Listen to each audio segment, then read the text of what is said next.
উপস্থিত আমাদের পথসভার সভাপতি ও আমাদের মহানগরের নেতৃবৃন্দ ও থানার নেতৃবৃন্দ ও বিভিন্ন অঙ্গ সংগঠনের নেতৃবৃন্দ সবাইকে আসসালামু আলাইকুম।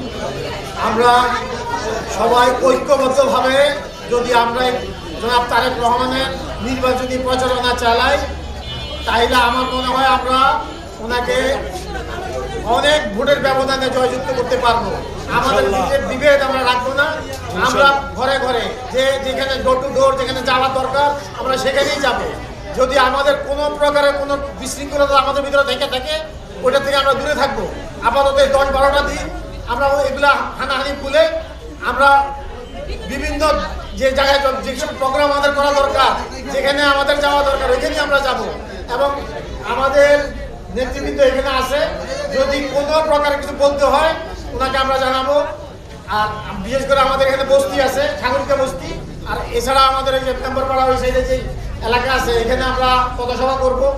এখানে আমাদের নেতৃবৃন্দের সাথে করে নিয়ে যাবো। আমরা সবাই আমরা একসাথে থাকবো। আমরা মিছিলে কেউ বিশৃঙ্খলা সৃষ্টি করবো না এবং ধীরে সুস্থে আমরা যাব। আমার মানুষের কাছে ভোট চাবো।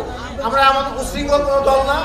আর যেহেতু তারেক রহমান আমাদের এই আসনেরই এই এলাকারই ছেলে উনি, তা আমরা এটা প্রমাণ করব যে আমরা এই ক্যাম্পবোর্ড ওয়ার্ড সুশৃঙ্খল এবং ওনাকে আমরা এই আসন থেকে বিপুল ভোটে জয়যুক্ত করব ইনশাআল্লাহ।